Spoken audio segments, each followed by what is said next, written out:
아멘. 주님께서 날마다 우리와 동행하시기에 두려워하지 말아라, 걱정하지 말라 우리에게 말씀하십니다. 날마다 주님과 동행함으로 이 세상 모든 것 이겨내며 어떠한 두려움도 없이 주님 안에서 기뻐하며 살아가는 우리 성도께 모든 성도 되시기를 주님의 이름으로 간절히 축원합니다. 오늘 금요일 8월 15일 우리나라가 일본에게서 주권을 되찾은 지 80주년 되는 광복절입니다. 우리 민족은 나라를 빼앗긴 아픔이 얼마나 고통스럽고 비참한지를 역사를 통해서 체험한 민족입니다. 일제에 의해서 나라를 잃은 상황 속에서 우리 선조들이 겪었던 삶의 처참함은 무엇이라고 표현할 수 없는 참으로 고통스러운 현장이었습니다. 특별히 신사참배를 거부하고 믿음을 지킴으로 고문당하신 우리 믿음의 선진들의 사연은 우리를 숙연하게 합니다. 그 가운데 우리가 잘 아는 주기철 목사님이 받으신 고문에 대한 일화, 우리의 마음을 참 아프게 해요. 주기철 목사님의 손자이신 전 장신대 교수이시고 지금은 주안장로교회 담임 목사님이신 주승중 목사님이 전하시는 간증을 읽어본 적이 있습니다. 제가 한번 읽어드리겠습니다. 일제의 고문은 끔찍했다. 할아버지 주기철 목사님이 가석방돼 잠시 나왔을 때 할머니에게 하소연하시던 이야기를 아버지가 들려준 적이 있다. 가장 힘든 고문은 두 가지였다고 한다. 하나는 잠을 안 재우는 것. 정신이 혼미해져 자신도 모르게 우상 앞에 절할까 봐 가장 두려우셨다고 하신다. 또 하나는 아랫도리를 벗긴 채 널판지에 올려놓고 밧줄로 묶어 꼼짝 못하게 하고서는 요도에 쇠꼬챙이를 쑤셔 넣는 것이었다. 칼로 아랫도리를 저며내는 듯한 고통에 몇 번씩 기절하면서 할아버지가 할 수 있는 일은 하나님께 내 영혼을 거둬가 주시옵소서 라고 울부짖는 일뿐이었다. 그렇게 고문을 당한 뒤에는 한 달, 두 달 소변을 볼 수 없어 기어다니셨다. 7년간 혹독한 고문은 계속됐다. 언젠가 할머니가 면회 가서 솜 넣은 바지 저고리를 건네자 할아버지는 제발 옷 속에 솜을 넣지 말아달라고 당부하셨다. 할머니는 영하 20도가 내려가는 추위에 불도 안 떼는 감옥에서 동상 걸리고 살이 썩으면 어쩌시냐고 걱정했다. 그러자 할아버지는 입을 열면 엄살이 될 것 같아 하지 않았던 얘기들을 털어놓으셨다. 고문이 끝나면 두툼한 솜이 피에 흠뻑 젖어 마르지를 않는다. 터진 살에 피와 고름이 섞여 얼어붙으면 그것이 다시 칼처럼 살을 찢는다고 했다. 그 고통 속에서도 할아버지는 하나님을 원망하지 않으셨다. 오히려 고난과 고통의 시간을 단축하려는 내 의지가 있다면 그것도 십자가에 매달려 죽음의 고통을 겪으신 주님 앞에는 말할 수 없는 죄악이다라고 하셨다 한다. 여러분, 그 고통의 현장에서 그분을 버티게 한 힘은 무엇이었을까요? 많은 사람이 그러한 고통의 현장에 있다면 하나님이 어디 계시냐고, 하나님은 도대체 무엇하고 있냐고, 이런 고통을 알게나 하신 거냐고 하나님을 원망하며 믿음을 저버리고 배도하지 않겠습니까? 그런데 주기철 목사님을 버티게 한 그것은 무엇이었을까요? 그것은 당연히 믿음이지요. 하나님에 대한 믿음.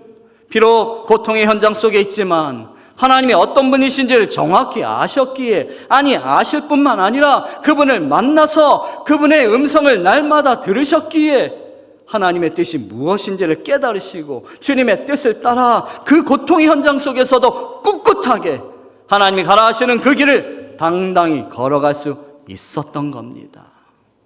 여러분, 그래서 우리가 하나님을 아는 것이 정말 중요합니다. 우리가 매일 큐티하는 이유가 뭡니까? 하나님이 누구신지를 말씀 안에서 발견하고 그 말씀을 통해 하루를 살아가는 동안 하나님께서 어떻게 역사하시는지 그 하나님을 만나자는 의미 아닙니까? 그리고 그 하나님의 뜻을 따라 살아가는 겁니다. 하나님을 아는 것, 그것이 우리 인생에서 가장 중요한 겁니다. 오늘 말씀에서도 13절, 14절에서 모세는 하나님이 누구신지를 잘 몰랐어요. 그러나 하나님이 누구신지를 발견하고 하나님의 뜻을 알아 그로 말미암아 그는 하나님 앞에 자신의 삶을 드리며 헌신할 수 있었던 것 아니에요. 사랑하는 여러분, 하나님을 아는 것이 우리 인생에서 가장 중요한 줄로 믿습니다. 오늘은 특별히 하나님의 백성들이 고통의 현장 가운데 있을 때 하나님은 어떤 분이신가? 하나님은 그 가운데 무엇을 하고 계시는가? 이 말씀을 함께 나누고자 합니다. 오늘 본문 말씀은 이스라엘 백성들이 애굽에서 살았던 430년 가운데 최소 300년 이상 아니면 그 이상 노예 생활하는 고통의 상황 속에서 하나님이 모세에게 나타나셔서 말씀하시는 내용입니다. 한 해 두 해가 아닙니다. 무려 300년 이상 노예 생활하는 그 고통의 상황이에요. 노예로 태어나서 노예로 죽어간 이스라엘 백성들, 그 고통의 현장입니다. 그들의 고통이 얼마나 컸겠습니까? 그 가운데 그들은 무슨 삶의 의미를 찾을 수 있었겠습니까? 무슨 목적을 찾을 수 있었겠습니까?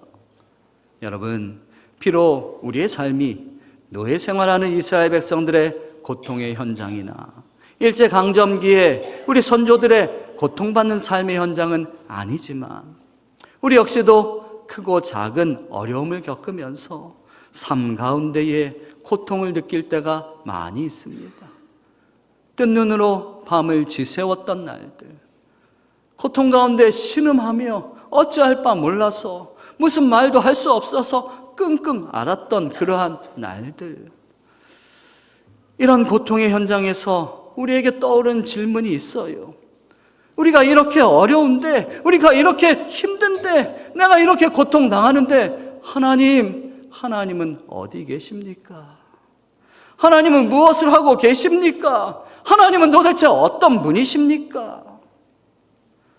오늘 이 물음에 대해서 말씀하시는 하나님의 음성 듣고 우리도 주기철 목사님 같은 믿음의 선진들, 믿음의 사람들 다 되시기를 주님의 이름으로 간절히 축원합니다. 첫째로, 하나님은 당신의 자녀들이 고통 속에 있을 때에 그 아픔을 외면치 아니하시고 개입하셔서 역사하시는 하나님이십니다. 본문 7절 말씀 같이 읽어볼까요?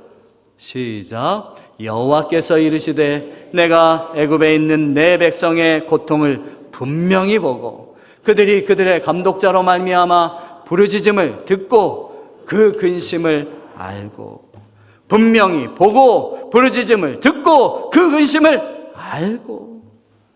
하나님께서는 이스라엘 백성들의 고통과 부르짖음을 들으셨습니다. 하나님께서 그저 힐끗 쳐다보신 것이 아니라 분명히 주목하여 바라보고 계십니다. 그저 바라보는 것으로 그치지 아니하시고 그들의 부르짖음을 들으시며 그들의 근심과 아픔을 알고, 여러분 그 다음은 뭐예요? 구원하시기로 작정하셨습니다. 사랑하는 여러분, 하나님은 우리의 고통과 부르짖음을 분명히 보고 들으시며 우리를 구원하시고 우리를 지키시겠다, 우리를 반드시 지키시겠다, 그렇게 약속하시는 하나님이신 줄로 믿습니다. 하나님은 이스라엘을 버려두지 않으셨습니다. 그들이 고통받는 그 고통의 현장 가운데 있을 때에 그들의 신음을 다 들으셨습니다. 사랑하는 여러분, 이스라엘의 고통과 신음을 보고 계신 하나님은 오늘 지금 여러분의 삶의 현장에서 고통 속에 신음하고 있다면 그 고통과 신음에 귀 기울이시고 응답하여 주시는 하나님이신 줄로 믿습니다. 하나님은 다 알고 계십니다. 우리보다 우리를 더 잘 알고 계십니다. 우리가 얼마나 아픈지, 왜 아파하는지, 무엇이 우리를 힘들게 하는지 다 알고 계십니다. 여러분, 엄마에게는 모성 본능을 일으키는 호르몬이 있다고 합니다. 미국 뉴욕 대학의 로버트 프렘케 교수는 출산한 여성의 몸에서 활발하게 분비되는 옥시토신이라는 호르몬이 있음을 발견했어요. 아기의 울음소리에 민감하게 반응하는 거지요. 여러분, 갓난 아기들이 그 울음소리로 자신의 의사를 표현하지 않습니까? 배고프면 배고프다고, 응하고 쉬었으면은 빨리 기저귀 갈아달라고 막 우는 거잖아요. 그런데요, 아빠들은 잘 몰라요. 아빠들은 잘 알아차리지 못해요. 그런데 엄마들은 아기가 울면 얘가 지금 배고파서 우는구나. 아기가 울면 얘가 지금 응아했다고 쉬했다고 빨리 기저귀 갈아달라고 그렇게 보채는 거구나. 엄마들은 다 안다는 거예요. 어떻게 알아요? 엄마에게 모성 호르몬이 나온다는 겁니다. 아기의 울음소리로 아기가 배가 고픈지 아기가 응아했는지 그거 다 구분할 수 있는 거지요. 여러분, 이런 모성 본능 호르몬 누가 주신 거예요? 하나님이 주신 거잖아요. 하나님이 당신의 형상을 따라 만든 사람, 특별히 엄마에게 하나님의 모성 본능을 주셨습니다. 사랑하는 여러분, 우리 하나님은 우리의 형편을 날마다 살피시는 모성 본능을 가지신 분이신 줄로 믿습니다. 그 하나님은 우리의 형편을 너무나도 잘 알고 계십니다. 우리가 무엇 때문에 힘들어하는지 다 알고 계십니다. 우리를 지으신 분, 우리보다도 우리를 더 잘 알고 계십니다. 무엇보다도 우리 인간의 얽매임과 고통의 원인이 죄로부터 왔음을 잘 아십니다. 또한 우리 스스로 그 문제를 해결할 수 없음도 잘 알고 계셔서 당신 스스로를 내어주신 분 아닙니까? 당신의 독생자 예수님을 이 땅 가운데 보내셔서 우리의 모든 죄의 문제를 해결해 주시고 그 고통의 얽매임으로부터 자유케 하여 주시며 해방시켜 주시는 하나님이십니다. 고통의 멍에에 매여 울고 있는 나의 백성들, 나는 이제 일어나 저들의 멍에를 꺾고 눈물 씻기기 원하는데, 사랑하는 여러분, 우리의 고통의 멍에에서 해방시키시기를 원하시는 그 하나님께서 예수 그리스도의 십자가를 통해 우리 모든 죄를 깨끗하게 씻어주신 줄로 믿습니다. 둘째로, 고난과 고통의 역사 앞에 하나님은 어떤 분이십니까? 하나님께서는 당신을 계시하셔서 우리에게 힘과 용기를 주시는 하나님이십니다. 우리 본문 앞절인 6절 상반절 말씀 함께 읽어봅시다. 같이 읽습니다. 시작. 또 이르시되 나는 내 조상의 하나님이니 아브라함의 하나님, 이삭의 하나님, 야곱의 하나님이니라. 아멘. 고통과 얽매임 속에서 사람들이 잃어버리기 가장 쉬운 것이 무엇일까요? 그것은 바로 믿음입니다. 그 순간에 우리가 믿음을 잘 지켜내면 단련되어서 정금같이 나오는데, 많은 사람들이 가장 잃어버리기 쉬운 것, 그것이 바로 믿음입니다. 그 믿음에는 여러 가지가 있어요. 먼저는 자기 자신에 대한 믿음, 자기의 신뢰감이 무너집니다. 그래서 그것 때문에 스스로 목숨을 끊는 사람들도 꽤 많이 있어요. 그리고 다른 사람을 믿지 못합니다. 나아가 주변 환경을 비롯해서 모든 것들을 신뢰하지 못합니다. 또한 하나님을 신뢰하지 못하는 사람들까지도 생겨나는 거예요. 그래서 사람들은 삶에 짓눌린 고통 속에서 무엇을 어떻게 해야 할지 몰라 방황하게 됩니다. 그런데 그러한 고통과 얽매임 속에 있다 할지라도 무언가 소망이 있다면 이겨낼 수 있습니다. 뭔가 약속된 것이 있다면 그 삶의 무게는 그렇게 힘들지만은 않습니다. 여러분, 하나님이 이스라엘 백성의 조상들 이름을 열거하신 이유가 무엇일까요? 아브라함에게 함께 하신 하나님은 이삭에게도 함께 하셨고, 그리고 야곱에게도 동일하게 함께 하신 하나님이시다. 그 하나님이 바로 지금 애굽에서 고통당하는 그 현장 가운데 이스라엘 백성들, 너희들과도 함께 하시는 하나님이시다라는 겁니다. 과거의 하나님으로만 그치는 것이 아니라 지금 여기에서 너를 구체적으로 아주 세밀하게 도와주시는 하나님이시라는 거예요. 바로 너의 하나님이시라는 겁니다. 사랑하는 여러분, 하나님은 과거에만, 성경 속에만 화석화되어진, 그렇게 성경 속에만 기록되진 하나님이 아니십니다. 지금 여기에 우리의 삶의 현장에서 구체적으로 우리를 지키시며 보호하시며 우리와 동행하시며 우리와 함께 하시는 하나님이신 줄로 믿습니다. 아브라함과 이삭과 야곱의 하나님이라는 말씀은요, 그들에게 행하신 하나님의 놀라우신 역사를 기억하라는 거예요. 여러분, 아브라함을 믿음의 조상으로 세우신 분이 누구십니까? 백세의 소망이 완전히 끊어졌을 때에 약속의 아들 그에게 주신 분이 누구십니까? 그분은 바로 하나님이세요. 여러분, 기근 속에서, 모두가 다 기근과 가뭄 속에서 어려움 당할 때에 100배의 결실을, 100배의 열매를 이삭이 맺었습니다. 여러분, 그 100배의 결실 누가 주신 겁니까?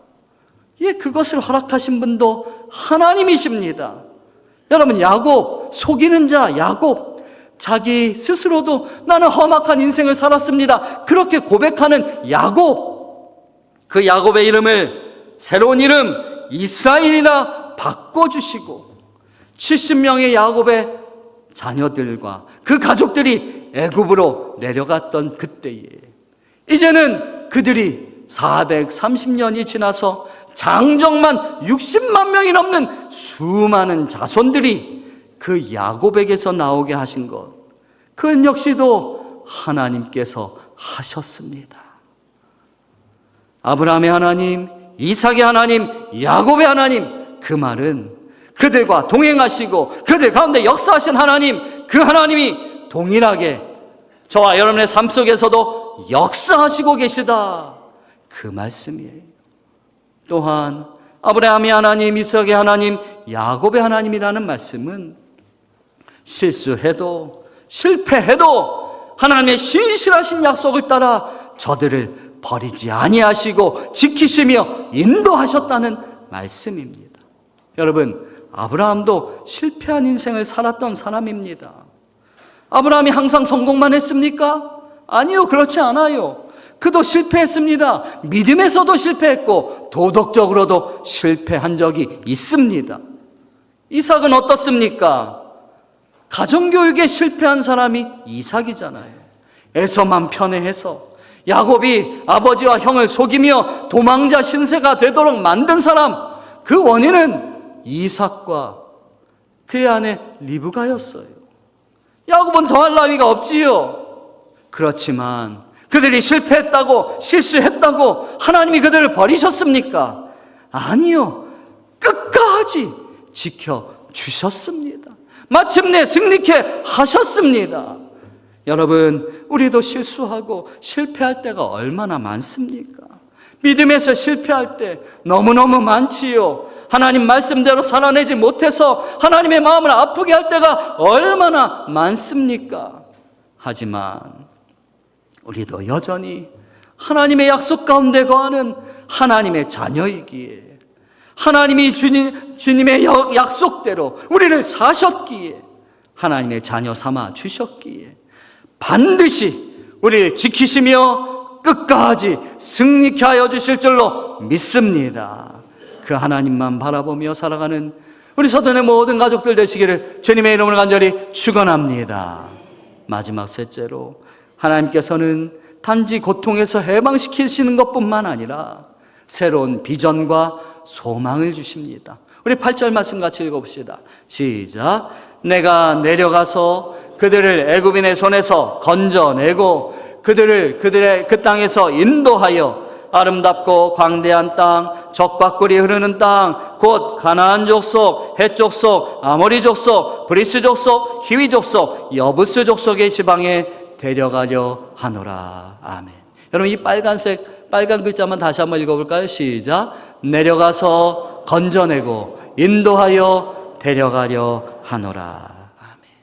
12절 말씀도 읽어봅시다. 시작. 하나님이 이르시되 내가 반드시 너와 함께 있으리라. 내가 백성을 애굽에서 인도하여 낸 후에 너희가 이 산에서 하나님을 섬기리니 이것이 내가 너를 보낸 증거니라. 아멘. 하나님은 자신의 백성이 고통으로부터, 속박으로부터 해방되는 것만이 목적이 아니었습니다. 이 백성을 적과 꿀이 흐르는 가나안 땅으로 인도하여 내는 것, 그것이 목적입니다. 무슨 말이에요? 하나님께서 그들 적과 꿀이 흐르는 땅으로 인도하셔서 그냥 여기서 너희들끼리 잘 먹고 잘 살아라, 그게 하나님의 뜻입니까? 아니요. 하나님이 그곳에 그들을 인도하시려면서 말씀하셨던 거 여러분 기억하시지요? 너희는 거룩한 제사장 나라가 되라는 거예요. 하나님의 사명을 주시는 겁니다. 하나님의 비전을 허락하신 겁니다. 그저 고통의 삶에서 그 현장에서 끄집어내서 잘 먹고 잘 사는 곳으로만 인도하는 것, 그것으로 그치는 것이 아닙니다. 물론 하나님께서 그 안에서 하나님의 나라와 의를 통해서 하나님의 백성들, 그들에게 천국을 누리는 놀라운 은혜를 베풀어 주십니다. 그러나 그곳에서 또한 하나님은 소명, 사명을 주십니다. 이 땅 가운데서 하나님의 영광을 나타내며 하나님께서 허락하신 비전을 함께 이루어 가자고, 하나님 나라 함께 건설해 가자고, 여전히 하나님이 바라보시면서 보기 좋다고 할 만한 그러한 이 세상을 함께 만드는 동역자로 저와 여러분들과 함께 그 나라를 만들어 가자고, 우리에게 새로운 희망과 새로운 소망과 새로운 비전을 허락하여 주십니다. 그것을 위해서 하나님은 때때로 우리를 고통의 현장 가운데, 광야 현장 가운데 훈련시키시기도 합니다. 여러분, 이스라엘 백성들이 애굽에서 그들이 탈출해 나올 때에 그들 앞에 무엇이 놓여 있습니까? 홍해 바다라는 큰 시험거리가 놓여 있어요. 또한 그것을 건너자 그들 앞에는 목마름이라는 문제, 마라의 쓴물이 놓여 있습니다. 또한 그들 수르광야에서는 아말렉 군대가 그들을 기다리고 있어요. 전쟁의 위협이 그들 앞에 놓여 있습니다. 광야에서 목마르고 배고프는 그 현장, 아무것도 없는 그 현장, 메마르고 버려진 황량하게 바싹 타버린, 개발되지 않고 공허한, 물도 없고 열매도 없는, 길도 없는 그 광야. 하나님은 그 광야에서 그러나 우리들을, 하나님의 사람들을 훈련시켜 주셔서 마침내 하나님의 사람, 하나님의 영광을 나타내는 하나님의 사람들로 만들어 주십니다. 이러한 환경은 이스라엘의 최종 종착지, 즉 삶의 목적이 그저 광야가 아니라 하나님이 바라시는 것은 그 광야 너머의 가나안 땅을 바라보기를 원하셨던 거예요. 아니, 그 너머에 있는 전 인류가 구원받는 하나님의 구원 역사를 함께 바라보기를 원하셨습니다. 우리 향한 하나님의 궁극적인 관심은 잠깐 있다가 사라질 이 땅에서의 평안과 안락이 아닙니다. 이 땅이라는 광야를 거쳐서 진정 젖과 꿀이 흐르는 영원한 하나님의 나라를 주시겠다 약속하십니다. 그것을 위해서 주님은 우리가 이해하지 못하는 고난이라는 방법도 동원하실 때가 있습니다. 제가 신대원 다닐 때 정말 잊지 못할 그러한 기억이 하나 있어요. 제가 신대원 다니기 전에 회사 생활하면서 좀 편하고 안락한 삶을 살았다는 거 여러분 제가 이미 간증해서 다 알고 계실 겁니다. 하나님께서 저를 하나님의 사람으로 부르셨어요. 그 가운데 참 많은 훈련을 받았습니다. 우즈베키스탄에서 견습 선교사 할 때 정말 죽을 고비를 넘기고 이제 간신히 죽을 고비 넘기고 한국에 돌아왔더니 그때가 1997년 12월 우리나라 IMF 경제 위기 때였어요. 그때 제가 견습 선교사 가기 전에 제가 믿고 의지했던 아파트 한 채, 그거 하나님이 다 홀라당 가져가 버리셨어요.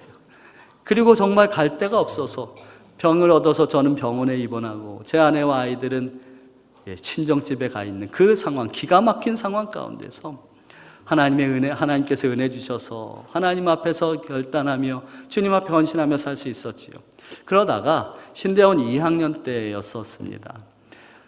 이제 오전 수업 마치고 이제 점심시간이 돼서 다른 전도사님들 다 같이 식사하러 가자고, 김 전도사님 밥 먹으러 갑시다 하고 가는데, 저는 나는 좀 속이 안 좋아서 그냥 다른 좀 할 일이 있으니까 먼저들 가시라고, 그러고 저는 그 장신대 기도탑으로 향했어요.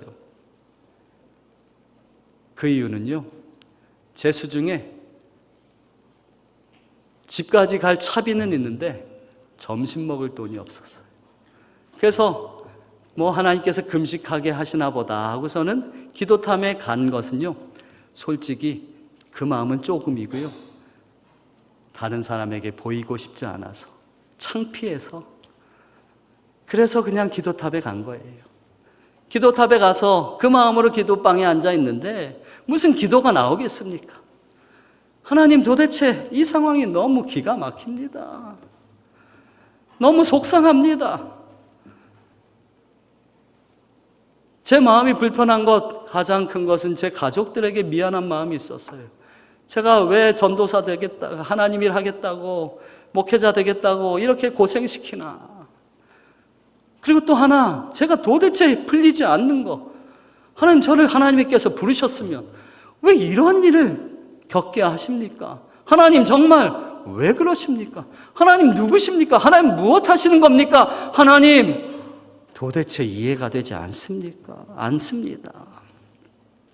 기도도 못하고 그저 한숨만 푹푹 쉬면서 하나님 앞에 그저 하소연하고 있었을 때에, 그런데 그때 무슨 말도 할 수 없는 그때에, 답답한 마음을 하나님 앞에 표현하고 있을 그때에 무언가 제 뒤에서 저를 감싸는 그 평안함을 느끼게 되었어요. 그러시면서 주님께서 제게 말씀하시는 것 같았어요. 사랑하는 아들아, 힘들지? 그래, 힘들어. 그런데 내가 너와 함께 한단다. 내가 너와 함께 이 땅 가운데서 하나님의 나라를 함께 이루고 싶다. 나와 함께 하지 않으려.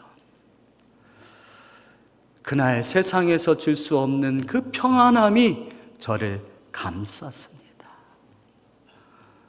그래서 하나님 앞에 엉엉 울면서 몇 시간을 기도하고 찬양하며 하나님 앞에 예배했어요. 그래서 오후 수업 다 빼먹었습니다. 그리고 그 다음 날 여전히 점심시간에 식사할 돈이 없어서 그냥 오늘은 제가 신대원 중창단을 했었는데 동아리방에 가서 그냥 책이나 읽어야겠다 하고서는 동아리방에 갔는데 그 책상 위에 제 이름의 편지가 하나 있는 거예요. 그래서 안을 봤더니 편지와 함께 한 달치 식권이 그 안에 들어있는 거예요. 그 편지에 우리 전도사님, 저한테는 형님인데 그 형님이 김 전도사 작은 거지만 한 달치 식권 식사 잘해 라고 써있더라고요. 그래서 제가 그 형님한테 전혀 제 사정을 얘기한 적이 없는데 그분이 또 교회에서 장학금을 받았는데 그거 가지고 기도하다가 제 생각이 나서 김 전도사가 힘든가 보다. 그래서 그것을 거기다 놓았다는 거예요. 그래서 한 달 동안 잘 먹었습니다. 사랑하는 여러분, 눈앞에 닥친 것만 바라보는 사람은 어려움이 오면 불평과 원망으로 낙담합니다. 그리고 조금만 평안하고 여유가 생기면 또한 타락하고 방탕해질 수 있습니다. 그러나 우리 앞에 놓인 하나님의 비전과 꿈을 바라보는 사람, 하나님께서 때로 우리를 훈련시키는 훈련의 장으로 우리를 몰아넣으실 때에도 하나님을 만나는 가운데 하나님의 은혜를 구하는 사람, 그 사람을 하나님께서 다시금 일으켜 세워주실 줄로 믿습니다. 사랑하는 여러분, 때로 힘든 삶이 우리를 가로막을 때가 있지요. 그러나 우리를 너무나도 잘 알고 계신 그 하나님, 그 하나님만 믿고 의지하며 그분의 언약을 붙잡고 하나님 나라의 꿈과 비전을 가지고 살아갈 때에 주님께서 날마다 우리에게 하늘의 평강과 놀라운 천국의 은혜를 베풀어 주실 줄 믿습니다. 이 땅 가운데서 그 천국의 은혜를 누리면서 하나님과 함께 아름다운 하나님의 나라를 함께 이루어가는 주님의 동역자로 살아가는 저와 여러분들, 우리 서독의 모든 성도 되시기를 주님의 이름으로 간절히 축원합니다. 함께 기도하겠습니다. 하나님 감사합니다. 때로 우리의 삶 가운데 정말 이해하지 못할 그런 상황도 많이 만들어집니다. 그러나 그 고통의 현장에서 우리를 해방시켜 주시는 하나님만 의지하며 주님만 바라보며 천국의 은혜를 받아 누리는 우리 모든 서둔교회 성도들 되게 하여 주옵소서. 예수님의 이름으로 기도하옵나이다. 아멘.